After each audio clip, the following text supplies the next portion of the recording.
సగ్గు బియ్యం కిచడి. ఉడికించిన పెసర తెచ్చాను, పెసరపప్పు పొయ్యి మీద ఎక్కించు. ఆలు ఉడికించినట్టును. అవును, మళ్ళీ ఇంకొకసారా? అంతే. సగ్గుబియ్యం నానబెట్టిన సగ్గుబియ్యం వేసే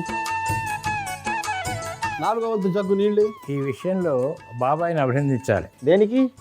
సూర్యుడు ఉదయం నుంచి తూర్పు నుంచి పడమరకి, తర్వాత పడమర నుంచి తూర్పుకి ప్రయాణం చేస్తూనే ఉంటాడు కదా, చాలా సమర్థవంతంగా. అవును. రథసారథికి కాళ్ళు ఉండవు. సూర్యుడు రథసారథికి 7 గుర్రాలు ఉంటాయి నువ్వు చెప్పినట్టుగానే. చాలా మహావేగంతో పరిగెడుతుంటాయి. పోనీ రథచక్రం ఏమైనా బ్యాలెన్స్డ్గా ఉంటుందంటే ఒకటే చక్రం. ఇన్ని అవస్థలు ఉన్నా కూడా ఆయన సమర్థవంతంగా చక్కగా తిరుగుతుంటాడు. అందుకే సూర్య నమస్కారం చేసుకున్నట్టయితే అడ్మినిస్ట్రేటివ్ క్యాపబిలిటీస్ బాగా పెరుగుతాయి.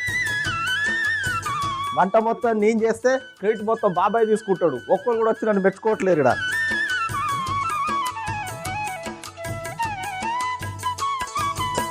నానబెట్టిన సగ్గు బియ్యాన్ని ఈ ఉడకబెట్టిన పెసరపప్పులో వేసేసిన. బాగా కలిపేసి కిచిడిలాగా రావాలి ఇది.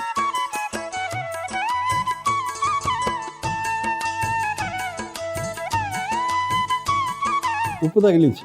ఎంత వేయమంటావు? 2.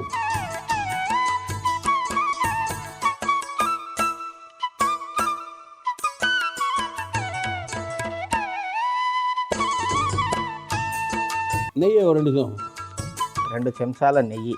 ఇంకో 2.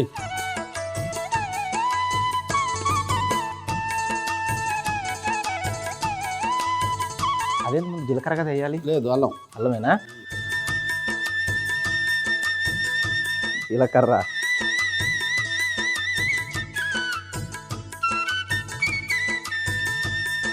కరివేపాకు వేసేసా.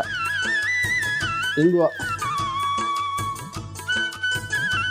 పసుపు, జీడిపప్పు. నిండుగా తెచ్చినట్టున్నా. అంతేగా. ఖాళీ అయ్యిందే.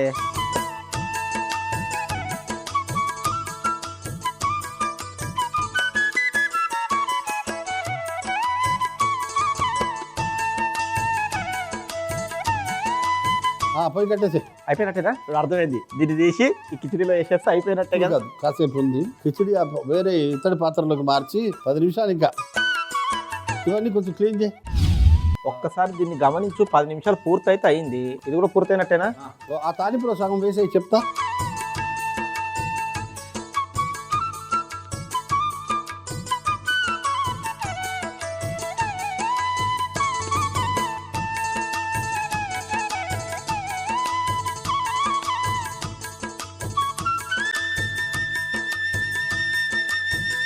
ఇప్పుడు పని చేయి, ఆ ఇతడి పాత్ర అందుకో, బౌల్ ఇచ్చేసి.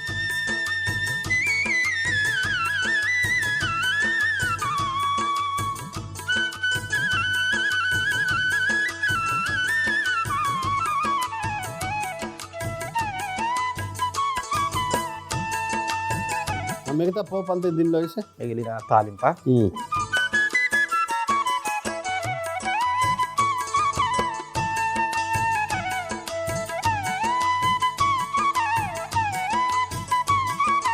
సగ్గుబియ్యం కిచిడి ఎలా తయారు చేసావు? సగ్గుబియ్యం కిచిడి ఎలా తయారు చేశానంటే, ముందుగా గిన్నెలో ఉడికించిన పెసరపప్పు, కొన్ని నీళ్లు, నానబెట్టిన సగ్గుబియ్యం, 2 చెంచాల ఉప్పు వేసి 10 నిమిషాలు ఉడికించుకోవాలి. ఒక ప్యాన్ తీసుకొని నెయ్యి వేసి వేడెక్కిన తర్వాత అల్లం, జీలకర్ర, కరివేపాకు, ఇంగువ, పసుపు, జీడిపప్పు వేసి తాలింపు తయారు చేసుకొని పక్కన పెట్టుకోవాలి. ఇప్పుడు సగ్గుబియ్యం మిశ్రమం ఉడికిన తర్వాత మనం ముందుగా తయారు చేసుకున్న తాలింపును వేసి బాగా కలిపి ఒక గిన్నెలోకి తీసుకొని పైనుంచి మళ్ళీ అదే తాలింపును వేసుకుంటే సగ్గుబియ్యం కిచిడి రెడీ.